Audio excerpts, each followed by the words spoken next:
our like Queens Track and Field Coffee Talk. The first one was about graduate school and the different pathways you can take for graduate school. Today's more like field focused. And we have Lydia. Well, we'll have Lydia in a second. We have Kyle, Johannes, and Yannick who joined us. So thank you for joining us and spending your time with us today. And without further ado, I'll show a couple of profiles and they'll introduce themselves, tell us when they graduated, kind of what event they did, and where they're working now, and a little bit about what they do. So there we go.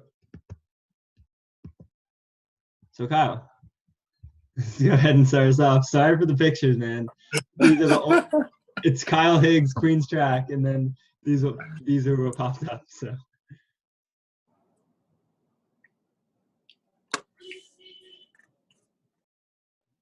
Yeah, so hi guys, I'm Kyle. I graduated in May of 2017 with a degree in accounting.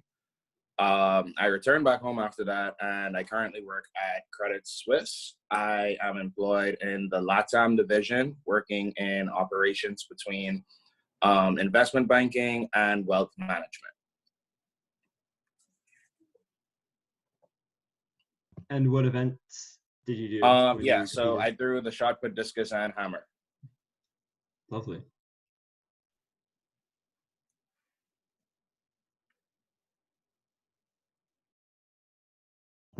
All right, so next we'll have, let's see, Johannes. Hi guys. Yeah, Johannes here, class of 15. That's been 6 years now that I left Queens. Graduated in business with a minor in communications, and then did a couple internships afterwards in Germany, and now work in sales for Adidas, taking care of Europe's biggest fashion retailer, and take care of the online e-commerce business on their side. And what events did you do? The right picture. Ran the hurdles. Every once in a while, got thrown into a 4x4 or something like that. But I had to stick to the 110 hurdles. Awesome.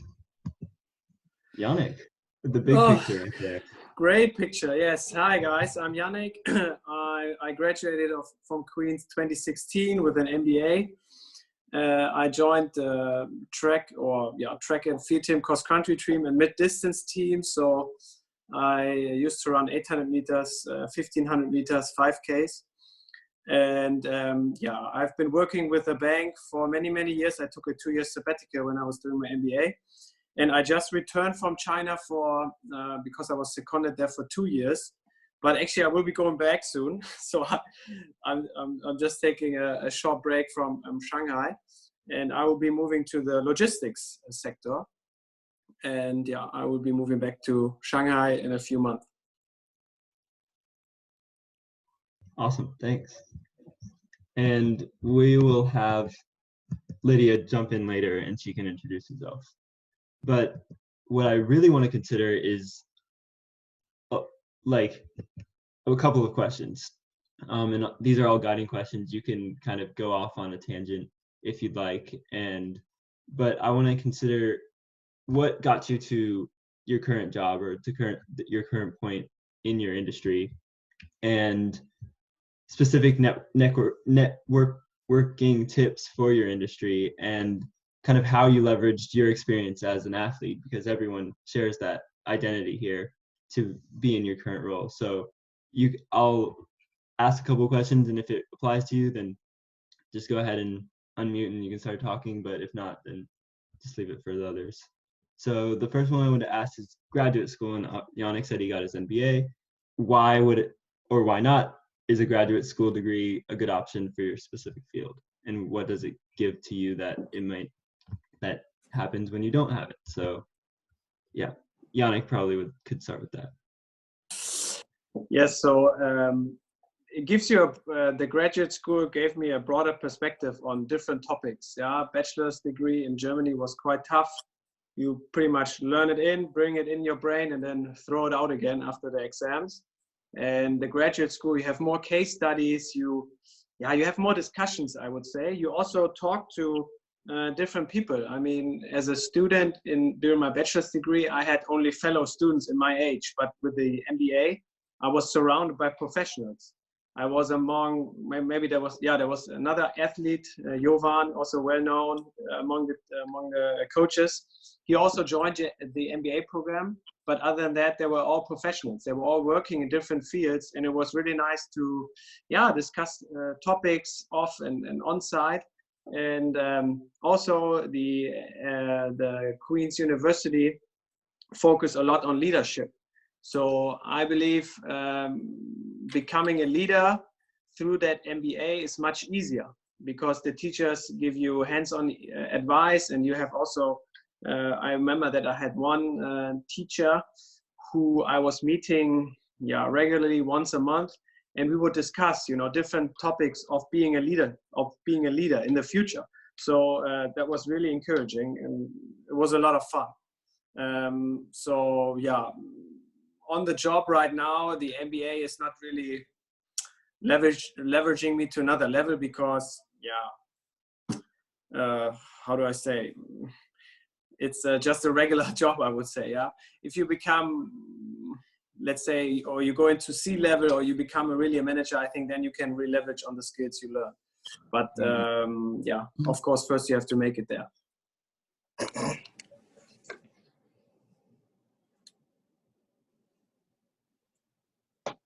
I mean, maybe I can just, I'm going to take the opposite argument here, Harris, on why not graduate school, because working in my field, working in the sporting goods industry, if you work for any brand, the degree is secondary.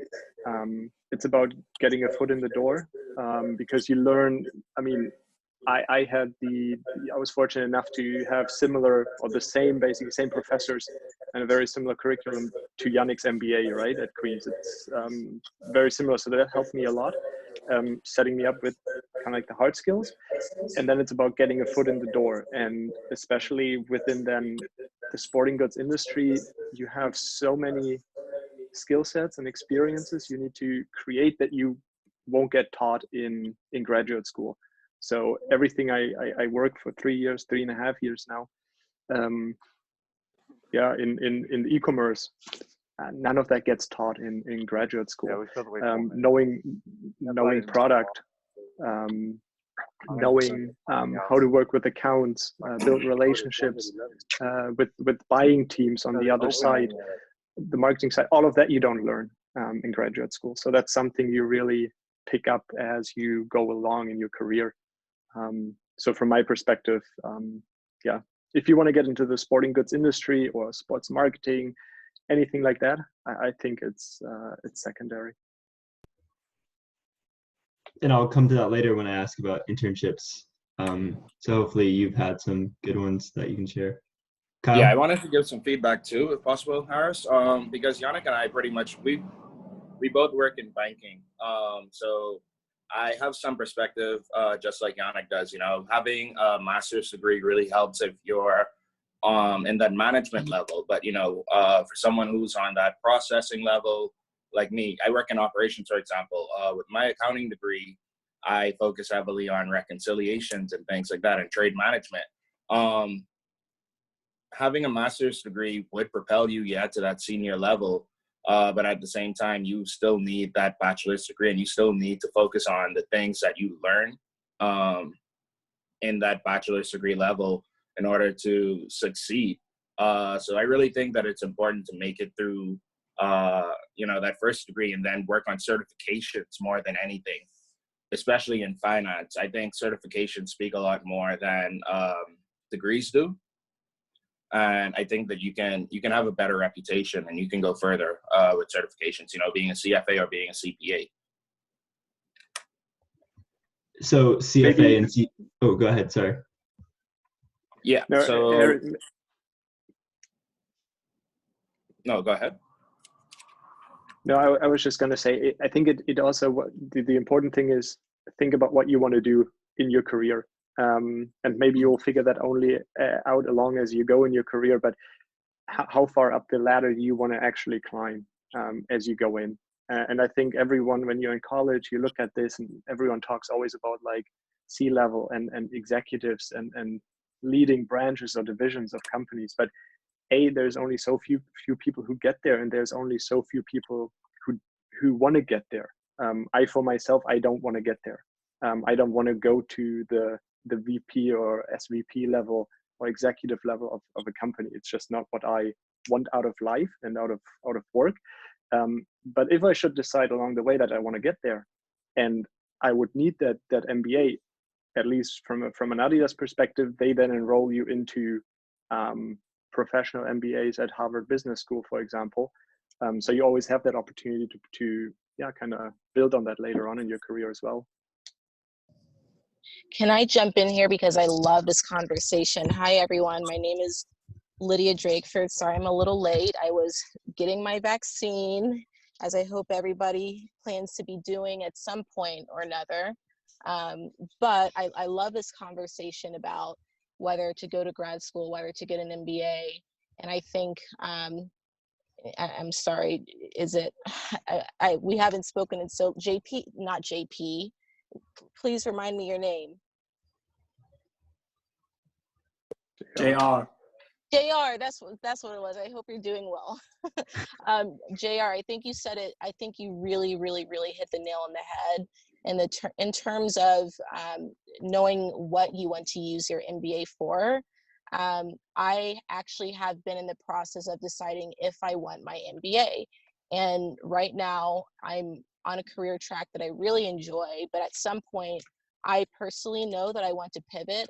It's my dream one day to be a CMO, whether it's of, a startup or, for a Fortune 500 company. I know I want to be a CMO one day. So for me, an MBA makes sense. I also know that I want to have the ability to pivot in my career if I need to. And so a lot of people use MBAs not only to get to a certain level, but also to pivot, let's say, out of finance into HR or HR to marketing. An MBA can fast track you to more quickly align yourself with your new career interest. So that's, it sounds like this conversation is specifically for business majors. I see a lot of people getting their MBAs directly out of college. I personally would advise against that because a really good MBA program usually is going to require you to have a bit of years in experience. But again, it's all about your why. You also need to think about the debt of an MBA. I've been considering part-time because my job will pay for 2/3. And an MBA is a tremendous amount of debt to take on if you're not confident that your earning potential will increase significantly after the MBA. So things to think about. I really like this conversation because I've been having it with many of my peers and my colleagues. But, at my job, a lot of the senior management has an MBA. So to JR's point, like, yes, if you want to get to a certain point in your career, then you probably need an MBA. If not, it just depends on where you want to go in life. So again, sorry for my tardiness. It's okay. Do you mind sharing what events you did and when you graduated from Queens and what you majored in? Yeah. So I ran the 400, the 4x4, and sometimes the Open 2 just to help with my 400. I graduated from Queens in 2017. I was a business major. And yeah, I think that answers all the questions. Thank you. Mm-hmm. Paris, I can chime in here a little bit too, if you let me. As most of you might know, I did my MBA right after my undergrad, basically. And I was going to say, it just really depends on the situation you're in, because for me, I didn't really come to Queens to get an MBA, right? I got my undergrad in communication. And then it just turned out that I had some eligibility left and I was going to be able to not have to pay for my MBA. So that's probably a fairly unique situation, but for me, it made a lot of sense to just keep going to school. And for me, it was also something that I was more interested in after graduating with a degree in comm. and then I did marketing in undergrad. So I realized that that's more so my interest than what I did in comm. So for me, it made a lot of sense to go back to school right away. But to JR's point, to Kyle's point, it really depends. Like JR, you have a lot more insight into how it affects a career, right? And in your career path, it might not. For me, it just made a lot of sense, and that's why I'm saying it's a very it really comes down to the situation you're in when you graduate from undergrad. What are you looking to do in your career? What are the plans for the next couple of years? And then, like Lydia alluded to, it's obviously a financial situation that has to be talked about as well. Yeah, I think those are all great points, and hopefully everyone in this group can consider their whys and kind of make decisions or have conversations with people considering all those facts, because to do or to not do graduate school is a big decision, as everyone said. And I just want to throw in that an MBA is not the only option. There's a lot of specialized degrees that are popping up more nowadays. So I was in the same situation as Vince, where I had an extra year of eligibility. So I went ahead and got an MSBA. So that's a master's in business analytics. And I was also considering doing finance, but that kind of seemed too repetitive. But I will say those are good if you kind of want to, especially like a master's in management. If you were more of like a comm or like econ, something like that, that helps. And then like me, I was a finance major. Then I ended up going into business analytics. So that kind of allowed me to pivot. And now I do a little bit of finance projects, but it's really mainly dealing with data and analytics. And then just going to add one more thing. I would say probably 80% of my team, and there's I think 13 of us, have master's degrees, and we are at just kind of that manager level. It does help just to kind of hold it, because a lot of times on the job descriptions it will be preferred to have it. I mean, it doesn't hurt, but again, you got to weigh the debt. I was lucky enough to have that paid for because I had the eligibility, but. Danny, if someone's considering like data analytics, is it preferred to have a master's degree or an MBA? So it depends. So Queens doesn't really offer, that I know of, unless they add something, any sort of kind of analytics major. So coding is something that can be learned online, and a lot of the data skills. So honestly, it's not necessary. But personally, for me, it just looks really good to have that Wake Forest business analytics master on the resume. I do have a coworker that was, I think, an ops undergrad, got an MBA, and now he's thinking about going back and getting a master's in some sort of data science, just to kind of learn more, because the company does pay for most of it. And just be able to use that. And he's not even in two analytical positions, he's in sales. So thanks. The next question I had, and a lot of people either can highlight in interviews or resumes, or maybe suppress depending on their experience. Hopefully they can highlight this, is how you leveraged your experience as an athlete, either in your interviews, in the professional world, or just in general.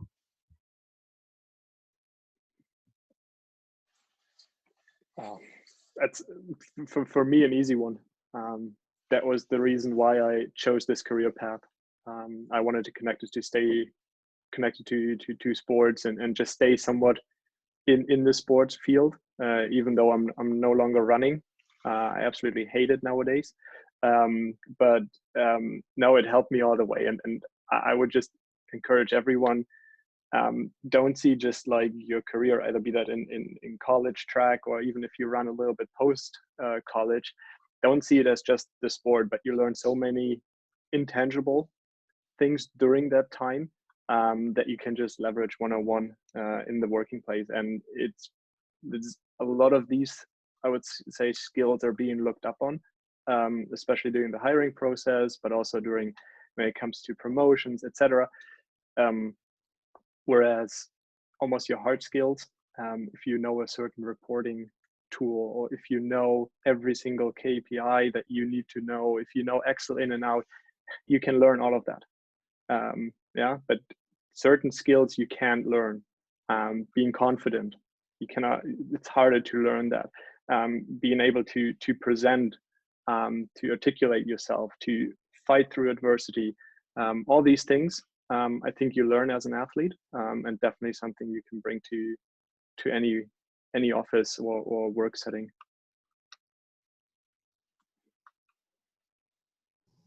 Yeah, I'd agree. I think there are a lot of really strong qualities that, you know, can be applied from being a college athlete. For me, I was always really involved in things outside of track, but I balance that with track very well. So being able to balance, prioritize your time, set goals, and achieve goals is ultimately how I was able to take my experience from track and speak to them in interviews and career situations. But I think one thing that I really want to make sure that everyone understands is that, like, there will never be one solid thing alone that helps you succeed in life or get a job.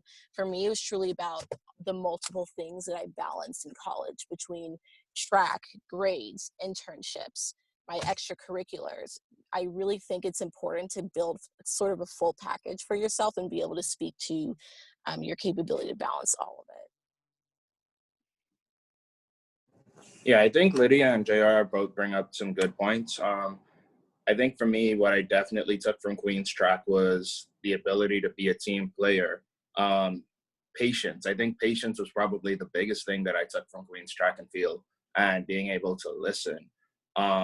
You know, I always reflect back to, there was this exact meet at Wingate where I don't think I was throwing so well, and Coach V came over and said, "Kyle, you're going to do what I say, and if not, I'm going to shout at you." And I always remember that, because that reminded me to follow instructions and be able to listen and fully apply what's being said to me. So that's something that even to this day, I apply to my daily work. You know, I work on a small team that works with a bigger team. So my direct team is only 3 people, but we work on a team of about 40 people as a department. And for me, I realized that pulling my weight is so important to being a team player, to working towards the ultimate goal. And I just really think it's important that you focus on the intangibles that you do get from track and field. You realize these things when you're out of the sport, but definitely cherish them and take in as much as you can.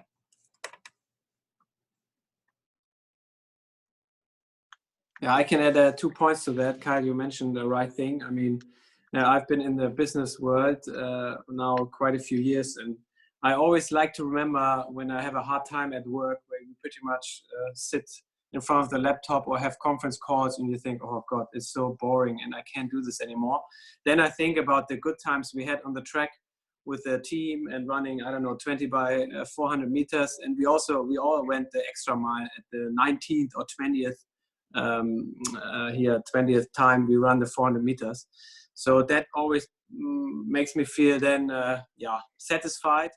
And I love to think back of all these good memories we had. I mean, we all, Johannes and Vince, you remember the first time we won the championships, and these great feelings, these team feelings you have there. Kyle, you also remember, I guess. And then the second time we repeated back to back. So these memories you will never forget. So this which comes up in my mind when I have a hard time during, let's say, a long working hour. And what I also wanted to say in terms of the interviewing process, because I went through a couple in the last few months, because I, changed my job now. Among athletes, we are pretty much all the same. We all work hard, very hard on the track, on the field, wherever. But when it comes to being hired, you compete not with many who have had such a big past or big experience in running or doing extensive sports. So people or recruiters will actually listen to your story. And if you mention that you have been doing sports quite much, they always ask me, oh, what are you doing? 800 meters, 15, oh, what's your time? Wow.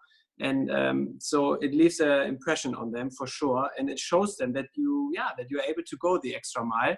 And this is sometimes more important than saying, hey, I know Excel, I know PowerPoint, I know everything by heart. So that's what I can say from my experience. Yeah, that's a great point.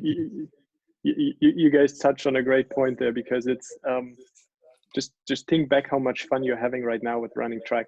And absolutely to Yannick's point, I mean, it's thinking back at it, I would love to go back and repeat the 4 years, but try to find something in a job that's similar, that you also enjoy. I know it's work, we have to do it to make money and live the lifestyle that we want to live, but also find something that you love to do, that you love going to, because otherwise it's just miserable.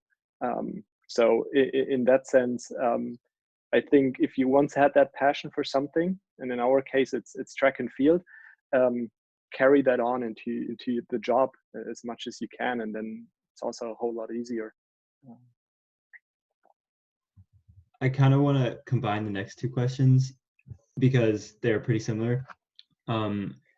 What internships did you take during your time at Queen's, maybe afterwards, and what kind of networking tips within your industry, banking, sporting goods, the tech industry, like what kind of networking tips would you give to people trying to enter your specific field? Well, I cannot answer the question on internships because I was still working with the same bank. But regarding networking, just always remember, you never know who you meet a second time in 2, 3, 4, 5 years whatsoever. And also now going back from Germany to Shanghai in Corona times is really challenging. But I only kind of found the job because I was having a friend who left the company and who would introduce me to the new company. So networking is really essential. And I've seen it in the past. Whenever you can leverage on a network, or whenever you can make a friend, a business friend or another friend, do it. Really, your skills, they are also important.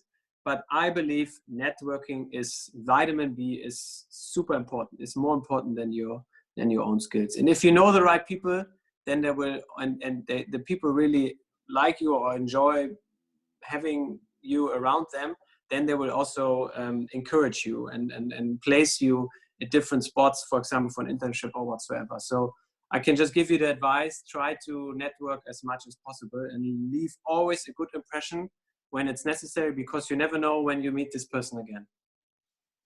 And I want to interrupt you there, because Queen's does a decent job with networking opportunities. We just had, albeit virtual, Snoozapalooza, where a bunch of employers come and speak, like specifically college recruiters come and speak. And I'm not sure how many people are actually taking advantage of that. Because sometimes you feel short-sighted in college, and it's hard to make connections. But I mean, even on this call, not as many people as I expected to jump on who are in business majors, in finance majors, but hopefully people that are here will reach out to the panelists here, and if that's okay with them, and continue to build up their network. No, you have to, and what Yannick just said, the vitamin B. I know it's not great that this is how the world works, right? You would think that your skills and who you are as a candidate for that company, that would matter. But for me, getting into Adidas, that was always my end goal, so to say. And I applied 3 or 4 times for internships, traineeships. And then the time I actually got in was pure coincidence that my dad had talked to a neighbor who knew someone working at Adidas, and they were actually looking for an intern in their sales department at that time. So then I applied, I still did the interview. Of course, I got it on merits at the end, but that's the foot that got me into the door, right? Knowing someone. And I'm not the biggest fan of it, but unfortunately, that's how it works a lot of times. And, then when you talk about how important internships are, I put my head down for half a year, did whatever they had asked me, did a good job. And then they also referred me on that I could actually move into a full-time position afterwards within the company. So take advantage of every single chance that you get. Yeah, so while I was in Queens, I was a part of a small club called Collegiate 100. I don't think Collegiate 100 is on campus anymore, but every year we hosted a networking seminar, and the biggest thing that we always told kids was that your network is your net worth. You know, sadly, the world works on who you know. I have not benefited from that yet when it comes to a job. All of my jobs I've had have been based on merit, and on the fact that I've worked or interned at companies and I've built a reputation from that. But I definitely think that networking carries you a lot further in life. It's very important to know at least someone in every field. For me, for example, I'm a part of a fraternity, Phi Beta Sigma fraternity. So for me, networking is something that comes a bit easier because I have a fraternal background that I can do that against. And also with other fraternities and sororities, we have other ways to connect.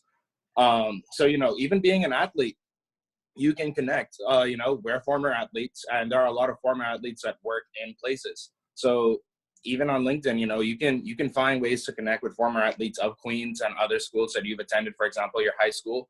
And that's a good way you can connect. You can find ways to find similarities between yourself and other people and build a conversation from there. You can get what you need once you're able to open up to them, and you can get them to open up to you. As far as the second question, I would have interned while at Queens. I would have interned at Grant Thornton, both here in the Bahamas and in Charlotte. I actually worked at Grant Thornton after graduating from Queens in the Bahamas as well.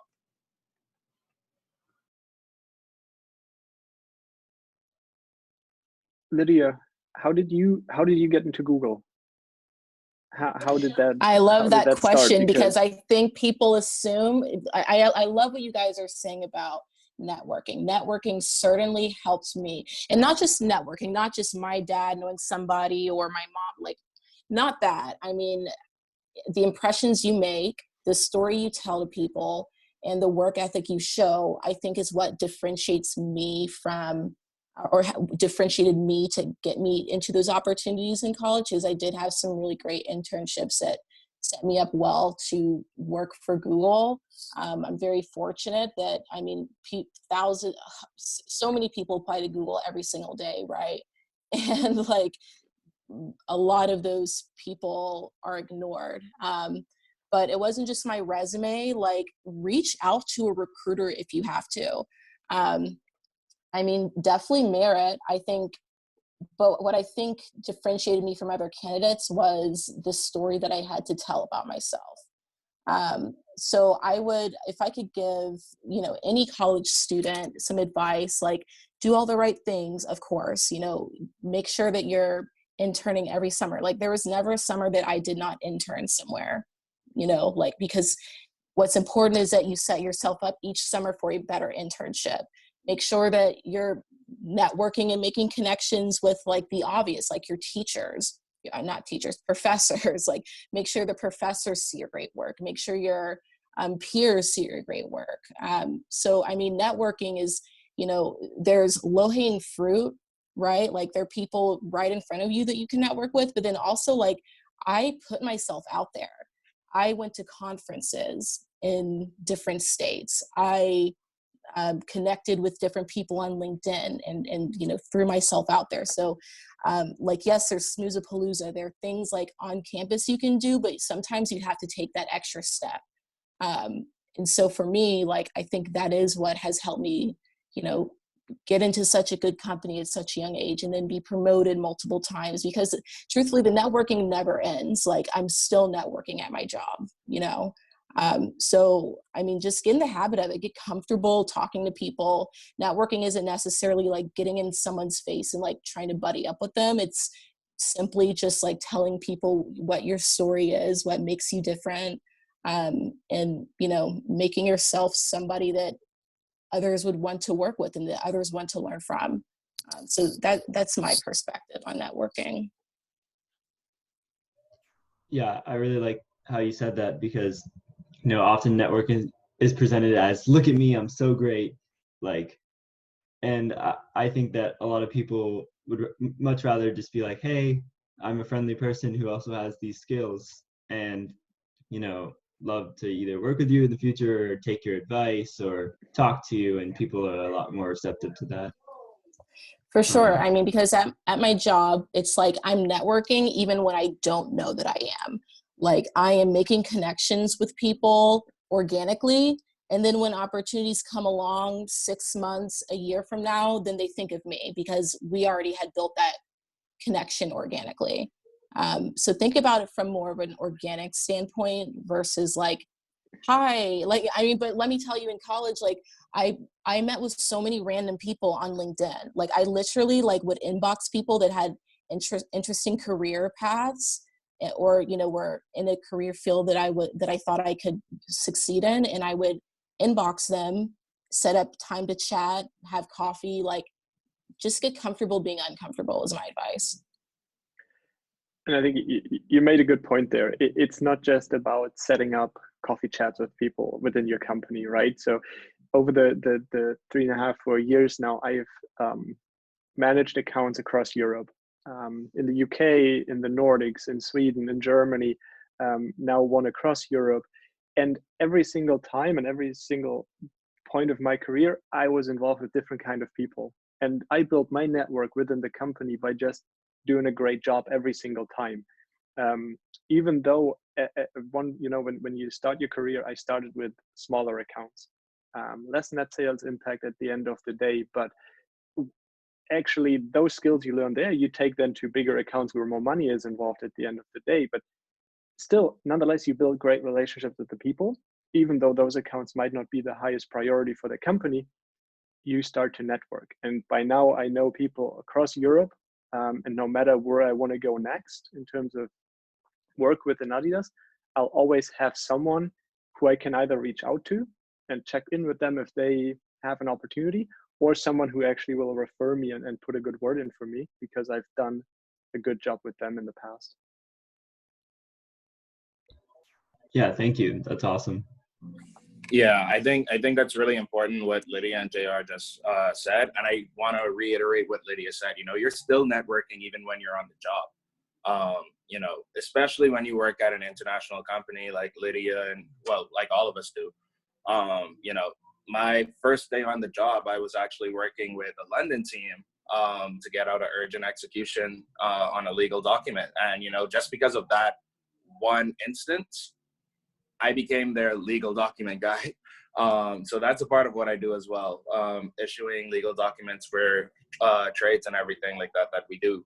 So, you know, it's just building a reputation that also helps with your networking as well. If you're someone who can be relied upon, you know, you'll be known as that guy. You know, you'll be known as that person who can be entrusted with more work, and that'll carry you a lot further, and that'll have a lot more coming your way.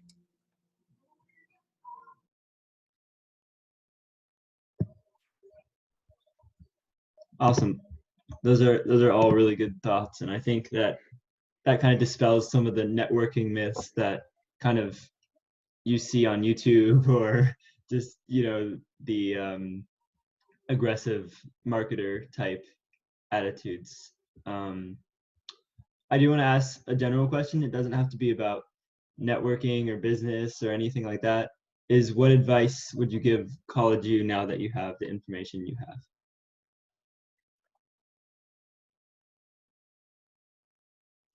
I have to jump at 11:30, so I'm going to throw this in, but college goes by so fast. Like, cherish those years, honestly. Like, that's it. Like, post-grad, I think, can be a little bit hard to adjust to, because, like, you go through 4 years of being on campus with all of your friends, and you're learning cool things in class. And, like, Queens is such a nurturing, supportive community where, like, you can share different ideas with people that might disagree with you, and you guys can sit down and have a healthy conversation. And, like, the real world is not that nurturing. The real world doesn't have your friends down the hall. The real world doesn't have people that care about you, like your coaches and your professors. So, like, yes, like, take advantage of those 4 years, soak up everything that you can. I feel like I'm a pretty good example of a Queens student that took advantage of literally all the Queens had to offer.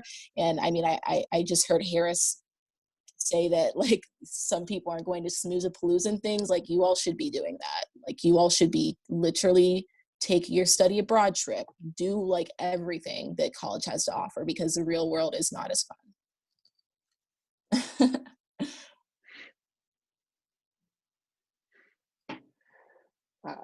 I would say I would repeat exactly what I've done in college.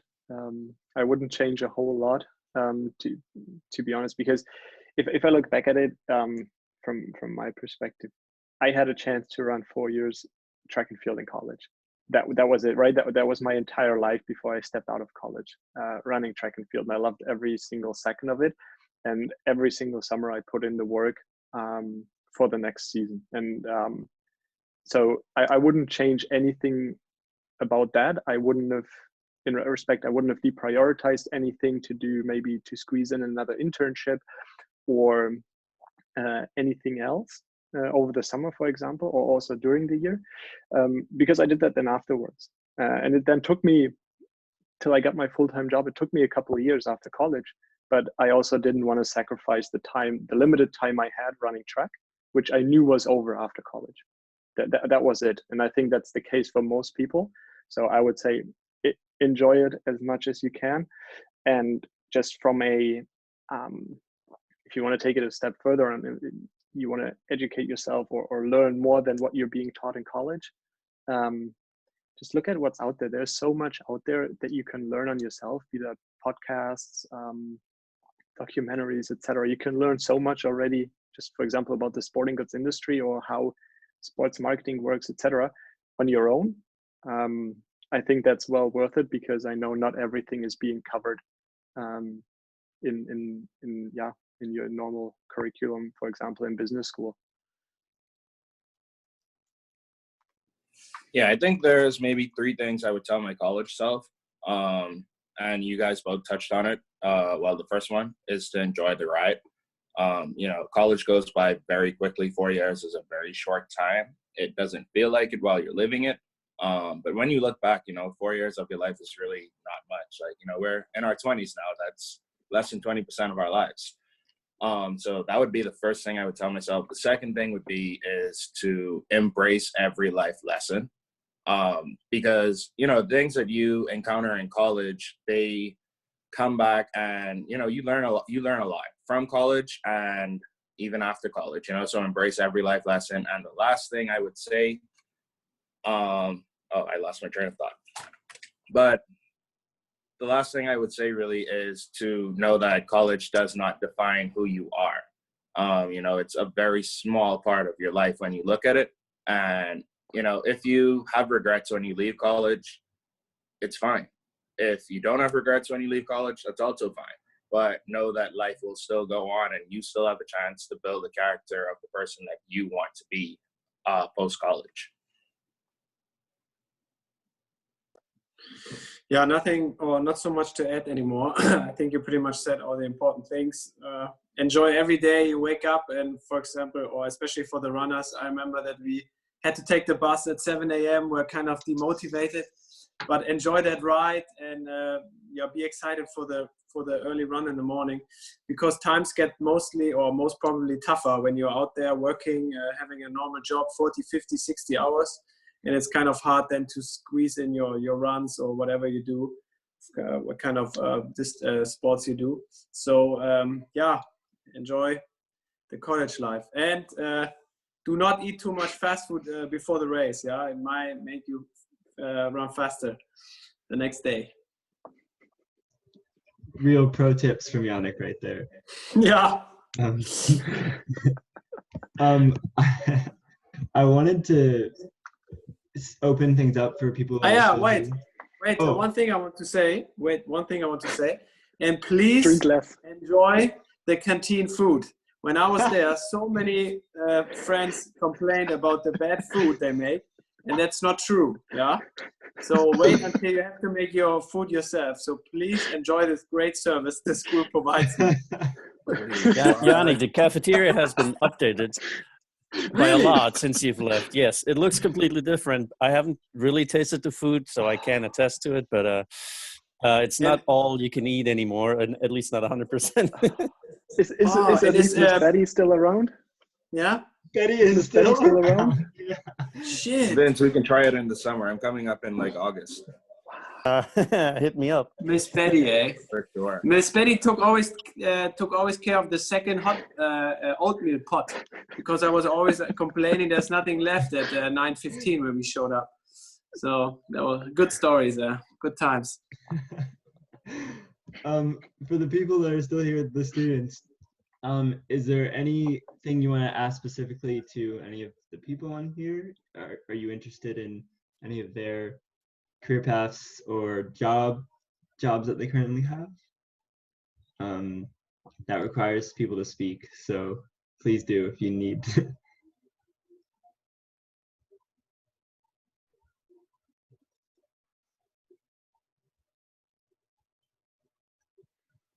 And I'll share, if it's okay with the rest of the people on the call, I'll share emails if people want to reach out. Is that okay with everyone? Yeah, sure. I just wanted to give a little tip of advice as well, though. You know, while we are student athletes, you know, and we do take on internships, especially being at Queens, I think it's very important as well that you look at what you do in your community as well. That goes a very long way into securing a job, into getting a promotion, things like that. Major companies are very big on social responsibility, and hiring employees that are socially responsible and contribute to the well-being of their community is something that's very important. For me, for example, I've been at Credit Suisse now for going on 19 months to be exact. And in this time, I'm already on the Regional Conduct and Ethics Standards Committee, primarily because of my work with my fraternity, Phi Beta Sigma fraternity. In that realm of my life, I serve as my current chapter's treasurer, and I'm also the state of the Bahamas' secretary. So, you know, just from that work and the things that we do and publicize, I was able to become a regional member of the Conduct and Ethics Standards Committee for Credit Suisse. That's something that, you know, I think it's a good look, and I encourage everyone to, you know, just contribute to your community. Not because it will get you a job, but, you know, because it's something that's the right thing to do.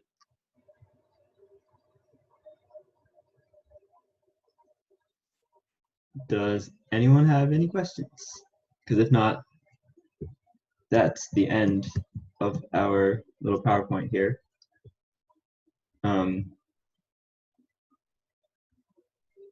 Kyle, you're gonna have to send me some updated pictures for the next time I put your pictures on here. I got you, bro. Thanks. All right, well, thank you all for chiming in, and I hope that everyone has a good day. And thank you for the panelists as well. I really appreciate it. Yeah, and feel free to reach out to us. Yeah, we are very happy to support you and to answer all the questions you have. Awesome. Especially Thank you, Vince. guys. We're gonna get you a real job soon. Yeah, Vince. Hey, I'm just on here to network, man. Yeah, definitely, guys. Feel free to reach out anytime. And it's great to see all of you, you know, Coach Vince. Like, it's really great to see you guys, man. I miss you all. I miss the team, you know. I miss the team. True. All right, guys.